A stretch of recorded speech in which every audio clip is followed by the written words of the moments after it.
हाँ, चैप्टर का part second die halide हमने आपको स्टार्ट कर दिया था। डाई हेलाइड में मैंने आपको वर्गीकरण बता दिया, 3 प्रकार के, vic dihalide, gem dihalide, alpha omega die halide.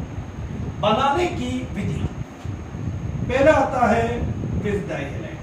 ये छोटे छोटे से हेडिंग है, पुरानी अभिक्रियाएं अगर आपको याद है तो आप इनमें यूं ही समझ जाओ। विस डाई हेलाइड वे डाई हेलाइड जिनमें दोनों हेलोजन परमाणु निकटवर्ती कार्बन पर स्थित होते हैं, डाई हेलाइड कहलाते हैं। विस डाई हेलाइड को बनाने की पहली विधि, नंबर 1 विधि, एल्कीन के हेलोजनीकरण द्वारा, एल्कीन के हेलोजनीकरण द्वारा। 11वीं में यह अभिक्रिया पढ़ के आए हो। जिन बच्चों के बार बार कह रहा हूं 11वीं कमजोर रह गई वो यहां सीख लो। 11वीं की एक एक अभिक्रिया 12वीं में आई, एल्कीन 11वीं में था, ये देख लो हेलोजनीकरण। एल्कीन का हेलोजनीकरण CH2 डबल बॉन्ड CH2, बिल्कुल आराम से पढ़ा रहे हैं आपको। ये एथीन, आप हेलोजनीकरण करो, हेलोजन से क्रिया करो, कार्बन टेट्राक्लोराइड की उपस्थिति। हेलोजनीकरण का मतलब होता है हेलोजन का योग, ये X2 का योग। योग का मतलब सबको पता है, एक पाई बंध टूटेगा, 2 सिग्मा बंध बनेगा। देखो कितने बढ़िया बेसिक स्ट्रॉन्ग होते हैं, अगर आपने तो विलोपन कल बताया, 2 सिग्मा टूटेंगे और 1 पाई बनेगा। पता है, मेरे से पहले बच्चों ने कर लिया होगा। ये तोड़ा Br CH2 CH2, ये Br नाम देना आपको आता ही है। 1,2 डाइब्रोमो, 1,2 डाइब्रोमो, 2 कार्बन है, एथेन, 1,2 डाइब्रोमो एथेन। तो वो ले लो आप, CH3 CH double bond CH2, ये हो गया आपके प्रोपीन, Br2, और ये CCl4 की उपस्थिति में क्रिया करा। एल्कीन CCl4 की उपस्थिति में हेलोजन से क्रिया कर विस डाई हेलाइड बनाता है। ये अब आप खुद पूरा कर सकते हो। टूट गया Br और Br, 1,2 डाइब्रोमो, 1,2 डाइब्रोमो प्रोपेन, खुद पूरा करोगे, अपने आप कंप्लीट हो गया। और निकटवर्ती पास पास आ रहा है, ये बनेगा आपके पास विस डाई हेलाइड बनाने की पहली विधि। विस डाई हेलाइड बनाने की पहली विधि के बाद में दूसरी विधि आप इसकी लो, और दूसरी विधि में पढ़ो आप लोग ग्लाइकोल की PCl5 से क्रिया द्वारा, ग्लाइकोल की PCl5 से क्रिया द्वारा। ये वीडियो देखते रहो आप लोग, बहुत अच्छा समझ में आता रहेगा, सारे डाउट क्लियर होंगे। ग्लाइकोल की PCl5 से क्रिया, वे यौगिक जिनमें एक OH समूह होता है उन्हें हम बोलते हैं एल्कोहल, और वे यौगिक जिनमें 2 OH समूह होते हैं उन्हें बोलते हैं ग्लाइकोल। तो ये हो जाएगा CH2OH, और इधर भी हो गया CH2OH। सामान्य नाम है इसका ethylene glycol, ethylene glycol, ethylene glycol है। IUPAC में 2 carbon, ethane, 1,2 diol, ethane 1,2 diol, ethane 1,2 diol, ethane 1,2 diol. PCl5 से क्रिया, लाओ भाई डे 3 की वीडियो में, डे 2 की वीडियो में देखो, डे 2 की वीडियो में होगा या डे 3 की वीडियो में होगा। एल्कोहल की क्रिया कराई थी PCl5 के साथ, कितना अणु क्रिया करता है? 1, OH हटेगा और वहां आएगा Cl, CH2Cl, इसको तो छोड़ो भी, एक H, एक Cl ले जाएगा, HCl, यहाँ PCl3 बच गया, एक Cl तो यहाँ आ गया, एक HCl, और PCl3 वो लेगा POCl। PCl5 का एक और अणु तो यहाँ क्रिया करेगा, यहाँ क्रिया करेगा तो ये भी हो जाएगा CH2Cl, सेम HCl बनेगा तो 2, सेम POCl3 बनेगा। तो एक याद करो, दूसरा याद हो रहा है। एल्कोहल की क्रिया कराई थी PCl5 के साथ, एक ही अणु क्रिया करा, यहाँ ग्लाइकोल के साथ PCl5 के दो अणु क्या करेंगे, निकटवर्ती पे आ रहा है, बन गया ग्लाइकोल से PCl5। नंबर 2 आपके पास आता है, इसके बाद देखना डाइहैलाइड कितना छोटा है, जेन डाइहैलाइड बनानी हो गया, बिस डाइहैलाइड बनाने की। जेन डाइहैलाइड में आप पहला लोगे एल्काइन, अब ये लो भाई 11वीं का एल्काइन, बस इंटरकनेक्ट एल्काइन का हाइड्रोहेलोजनीकरण,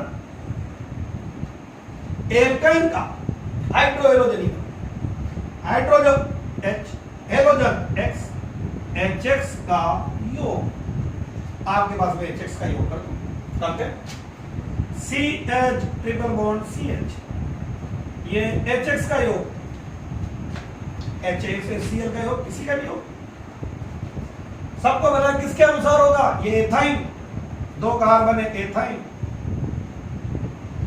मार्कोनिकोव, यहां मार्कोनिकोव की जरूरत ही नहीं, यहां जाएगा H और यहां गया Cl, तो यहां H और Cl मध्य टूटा एक, तो ये हो जाएगा CH2 डबल बॉन्ड CHCl, ये मध्य टूटा H और Cl, क्रिया रुकेगी नहीं, फिर एक और HCl का अणु योग होगा, और अब लगेगा मार्कोनिकोव का नियम।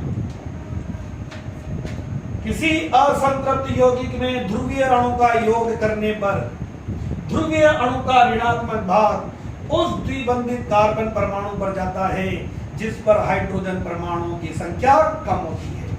यहाँ हाइड्रोजन कितना, एक, तो ऋणात्मक भाग उसी पर जाएगा, इधर H और इधर Cl, CH3 CH Cl और Cl, एक ही कार्बन पर दोनों Cl आ रहे हैं, जेम डाइहैलाइड, 1,1 डाइक्लोरोएथेन, 1,1 डाइक्लोरोएथेन, ये वाला CH3C triple bond CH, propyne, HCl, और पहली बार में ही देखो मार्कोनिकोव का नियम लगा है, क्या लगा, तो ऋणात्मक भाग उस पर जाएगा जिस पर हाइड्रोजन कम है। यहाँ कितना हाइड्रोजन है, 0 और यहाँ 1, तो क्या ये बंदे तोड़ोगे पहले, तो यहां तो आएगा Cl और यहां आएगा H, यहां आएगा Cl और यहां H, फिर एक और अणु जोड़ना, तो यहां आएगा Cl और यहां H, तो दोनों Cl यहां आएंगे, दोनों H यहां आएंगे, बनेगा 2,2 डाइक्लोरोप्रोपेन।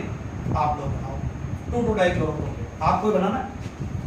देन इसके बाद ये एल्काइन से हो गया। जेन डाइहैलाइड बनाने की दूसरी विधि आती है कार्बोनिल यौगिकों की PCl5 से क्रिया द्वारा। जेन डाइहैलाइड बनाने की दूसरी विधि कार्बोनिल यौगिकों की PCl5 से क्रिया। मैंने आपको बता रखा है कार्बोनिल यौगिक क्या होते हैं। एल्डिहाइड और कीटोन को संयुक्त रूप से कार्बोनिल यौगिक कहते हैं। एल्डिहाइड और कीटोन को संयुक्त रूप से कार्बोनिल यौगिक कहते हैं। एल्डिहाइड और कीटोन को संयुक्त रूप से कार्बोनिल यौगिक कहा जाएगा। आ जाओ क्रिया कराते पहले। CH3CH, ये CH3 ले लो इसको, CH double bond O, ethane, और एल्डिहाइड तो पीछे एल, एथेन है। PCl5 से क्रिया, ओ ये हो गई क्रिया। यहां 2 Cl आएंगे और O उसके साथ आएगा, बनेगा CH3 CH Cl और Cl, और वो हो जाएगा POCl, ये बनेगा 1,1 डाइक्लोरोएथेन। अगर आपने लिया CH3 C double bond O CH3, dimethyl ketone, जिसका व्यापारिक नाम हर बच्चे को याद है, एसीटोन, नेल पॉलिश रिमूवर जो होता है, और इसी का यूपीएससी में नेम है प्रोपेनॉन। क्रिया कराना आपको आ चुका है। PCl5 के साथ क्रिया कराइए, डबल बॉन्ड से O हटेगा, 2 संयोजकता टूटी है तो 2 Cl आएंगे नेचुरल, तो बनेगा CH3C। आंखें खोलो, इस वाले C पे 2 Cl आएंगे, Cl Cl और ये CH3, और ये बनेगा POCl। नाम हो जाएगा 2,2 डाइक्लोरोप्रोपेन। एक ही कार्बन पर दोनों आ रहे हैं, तो ये बन गए जेम डाइहेलाइड। जेम डाइहेलाइड बनाने की भी दोनों विधियां हो गई। जेम डाइहेलाइड भी बन गया, दोनों विधियां हो गई जेम डाइहेलाइड बनाने की आपके पास। तीसरे प्रकार के हैलाइड थे एल्फा ओमेगा डाइहेलाइड। वे डाइहेलाइड जिनमें दोनों हेलोजन परमाणु सिरों के कार्बन पर स्थित होते हैं, सिरों टर्मिनल सिरों के कार्बन पर स्थित होते हैं, उन्हें बोलते हैं एल्फा ओमेगा डाइहेलाइड। चलो आ जाओ, एक अभिक्रिया पड़ी थी आपने, हुंसडीकर अभिक्रिया, यहां करानी है डाइहेलाइड की हुंसडीकर अभिक्रिया। CH2CH2COOH, CH2CH2COOH। देखो डाइकार्बोक्सिलिक अम्लों का हुंसडीकर अभिक्रिया कराना। देखो हुंसडीकर अभिक्रिया याद है क्या, मोनोरेट सेम इंटरकनेक्ट, जोड़ते चलो। इसका नाम है एडीपी अम्ल, मेरा हाथ देखना, एडीपी अम्ल। और इस एडीपी अम्ल का लेना सिल्वर लवण, तो Ag और ये लवण हो गया, अम्ल ने H दे दिया। एडीपी अम्ल का सिल्वर लवण, हुंसडीकर अभिक्रिया, ब्रोमीन से क्रिया कराओगे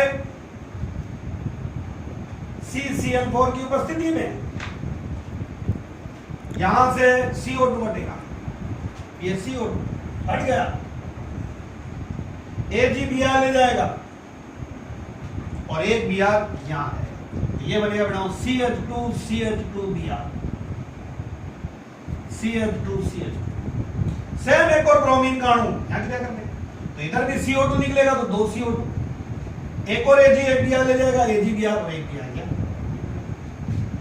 देखो कितने कार्बन की श्रृंखला आ रही है बनाओ, 4, ये 4 की श्रृंखला है बनाओ, 1 4 1 2 3 4 1 4 डाइब्रोमो ब्यूटेन, 1 4 डाइब्रोमो ब्यूटेन बन गया, सिरों पर आ रहा है, ये बनी आपके पास।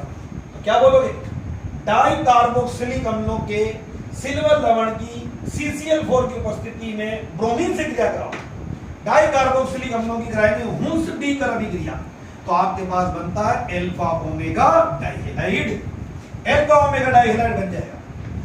आ जाओ इनके रासायनिक गुण में, ये 1 मिनट में रासायनिक गुण में, भौतिक गुण के वही है भाई जैसा पढ़ा रखा है। रासायनिक गुण, पहला रासायनिक गुण में आप इसका लो जल अपघटन, जल अपघटन, ये लो। एक बात अपने दिमाग के हर कोने में बिठा लो, अगर आप जल अपघटन कर रहे हो अम्लीय माध्यम में तो जल का योग करना, जल अपघटन कर रहे हो अम्लीय माध्यम में जल का योग करना, जल अपघटन कर रहे हो क्षारीय माध्यम में क्षार का योग करना, तो आपको करना है क्षारीय जल अपघटन। चलो आ जाओ, देखा देखते क्या होता है। पहले ले रहे हो विस डाइहेलाइड, विस डाइहेलाइड, विस डाइहेलाइड का जल अपघटन CH2Cl, CH2Cl जल अपघटन क्षारीय यानी कि क्षार के साथ KOH होगी क्रिया, KCl हट गया, 2KCl हट गया बताओ, OH और OH, तो CH2OH और CH2OH। आप क्षारीय माध्यम में जल अपघटन करो विस डाइहेलाइड का, तो आपके पास बनेगा ग्लाइकोल, वे एल्कोहल जिनमें 2 OH निकटवर्ती कार्बन, यहां बनेगा ग्लाइकोल, एथिलीन ग्लाइकोल। आईयूपीएससी में क्या नाम है इसका, ethane, ethane 1,2 diol, ethane 1,2 diol, ethane 1,2 diol. जल अपघटन में लेते हैं आप, देखा जेम डाइहेलाइड का, ओ आ जाओ, जेम डाइहेलाइड का क्षारीय माध्यम में जल अपघटन, जेम डाइहेलाइड, जेम डाइहेलाइड आ जाओ, CH3 CH Cl और Cl, ये 2 KOH, दोनों के दोनों Cl निकल जाएंगे, 2KCl, यहां बनेगा CH3 CH OH OH। कितनी सिंपल अभिक्रिया। यदि एक कार्बन पर 2 प्रबल विद्युत ऋणी OH आ जाए, O आ जाए, तो वह अत्यधिक अस्थायी होता है। हमेशा का नियम याद करो, यदि एक कार्बन पर 2 OH 3 OH आ जाए तो वो अस्थायी होगा, तुरंत उसमें से जल के अणु का निष्कासन होगा, तुरंत उसमें से जल के अणु का निष्कासन हो जाएगा। जल के अणु का निष्कासन करो भाई, यहां से H और ये OH, एक सेल का काम एक काम, डबल बॉन्ड, डबल बॉन्ड बना दो, CH3 CH डबल बॉन्ड हो, एथेनॉल एथेनॉल एसिटाल्डिहाइड बन गया। जेड डाइहैलाइड में देखा, मैं एक होमवर्क देता हूं, उसको बैठ के करना, अभी वीडियो देखते देखते रोक लेना वीडियो को। CH3C Cl Cl और Cl, जेड डाइहैलाइड, क्षारीय माध्यम में चल कुछ भी नहीं, 2 डाइक्लोरोप्रोपेन, KCl 2 KCl, OH, एक कार्बन पर 2 OH अस्थायी, जल का अणु निकाल। और इस बार देखना कीटोन बनेगा, तो 1 अगर डाइहैलाइड है तो एल्डिहाइड बनेगा, और 2 वाला है तो कीटोन बनेगा। जल अपघटन हो गया, और जल अपघटन के बाद आपके पास दूसरी अभिक्रिया आती है, नंबर 2 अभिक्रिया। नंबर 2 अभिक्रिया में है भाई वी हाइड्रोहेलोजनीकरण, वी हाइड्रोहेलोजनीकरण, वी निकालना, H हाइड्रोजन X, HX का निष्कासन, HX का निष्कासन। चलो पहले विस डाइहैलाइड ले लेते हैं, CH2 CH Cl और Cl, आप क्रिया कराओ इसकी एल्कोहलिक KOH से। कल ही मैंने आपको बताया था बीटा विलोपन, एल्कोहलिक KOH, यहां से Cl और यहां से H, यहां से Cl और यहां से H डबल बॉन्ड, ये Cl निकल गया, वी हाइड्रोजन बनेगा CH2 double bond CH Cl। फिर आगे क्रिया होगी एल्कोहलिक KOH से, फिर बीटा विलोपन, यहां से Cl और यहां से H HCl, एक और बॉन्ड आएगा, CH triple bond CH, ethyne बनेगा, बन गया एथाइन, अगर आपने इसका वी हाइड्रोजन हेलोजनीकरण कराया। चलो जेम डाइहैलाइड लेते हैं, जेम डाइहैलाइड का वी हाइड्रोहेलोजनीकरण, CH3 CH Cl, gem dihalide दिख रहा है, 1 डाइक्लोरो एथेन। पता है क्रिया किससे करानी है, एल्कोहलिक KOH, बीटा विलोपन होगा, बोलो HCl double bond, HCl triple bond, 2 HCl निकल जाए, HCl bond CH triple bond CH, 2 HCl निकलेंगे, जो इससे क्रिया करते हैं एथाइन।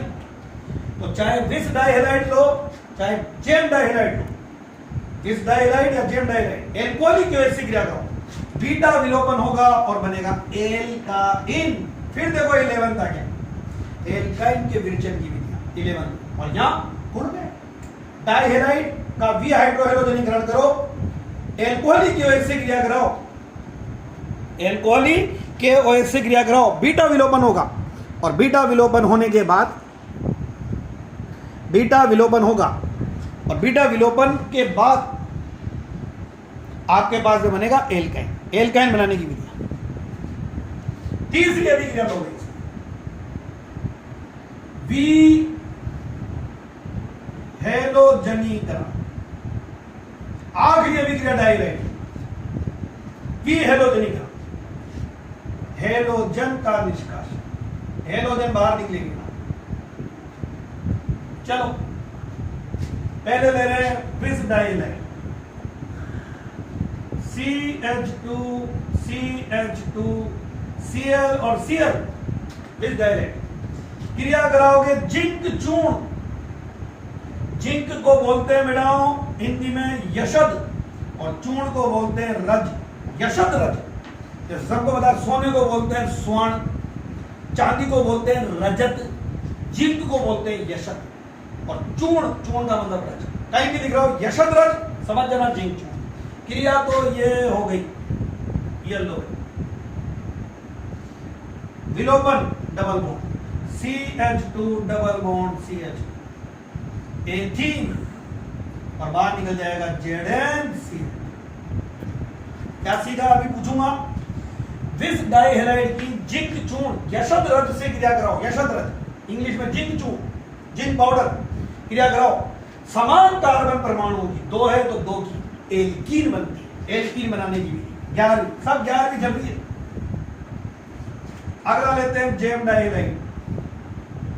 जेम में Cl3CH ClCl, ये Zn, दो अणु क्रिया करेंगे, ये लो ZnCl2 ZnCl2 2ZnCl2, दो संयोजकता कम हुई, दो कम हुई, और CH3 CH double bond CH और CH3 ब्यूट 2ईन, ये आपके पास जेम डाइहेलाइड की क्रिया अगर आप जिंक चूर्ण से यशद रज से कराओगे तो दुगने कार्बन परमाणु की एल्कीन बनेगी। तो दोबारा विस डाइहेलाइड की जिंक चूर्ण यशद रज से क्रिया कराओ तो समान कार्बन परमाणुओं की एल्कीन, और जेम डाइहेलाइड की अगर आप क्रिया कराओगे तो दुगने कार्बन परमाणु की एल्कीन। और एल्फा ओमेगा कोई सा भी ले लो भाई, एल्फा ओमेगा में CH2 CH2Br CH2 CH2 CH2Br, और ये Zn, ये लो यहां बंद होने का, बोलो क्या बना, CH2 CH2 CH2 CH2 CH2, cyclopentane बनता है। यानी विस डाइहेलाइड, साइक्लोपेंटेन चक्री, विस डाइहेलाइड से समान कार्बन परमाणुओं की एल्कीन, जेम डाइहेलाइड से दुगने कार्बन परमाणुओं की एल्कीन, और एल्फा ओमेगा डाइहेलाइड से क्रिया कराओगे cycloalkane, cyclopentane, cyclohexane, cyclobutane, cyclopropane, ये बनेंगे आपके पास में साइक्लोएल्केन। और ये डाइहेलाइड खत्म। पार्ट थर्ड ट्राइहेलाइड कल पढ़ाते हैं। ओके।